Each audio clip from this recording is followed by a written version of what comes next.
अस्सलाम वालेकुम। आज एक एक्सपेरिमेंट कर लेते हैं। आप बेशक पूरा दिन मोबाइल इस्तेमाल करें, कमरे की रोशनी तेज़ होनी चाहिए, मोबाइल जितना मर्ज़ी इस्तेमाल करें।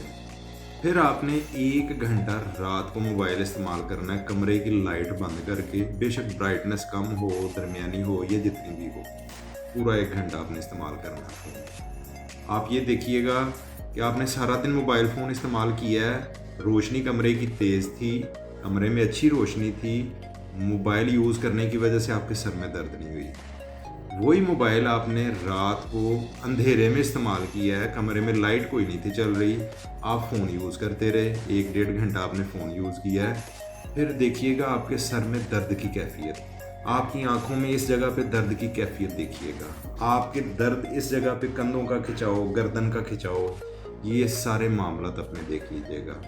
और ये सिर्फ़ और सिर्फ़ किस वजह से होता है? मोबाइल फ़ोन यूज़ करने की वजह से। इसलिए मैं हमेशा आपसे ये कहता हूँ, अपने फ़ोन की ब्राइटनेस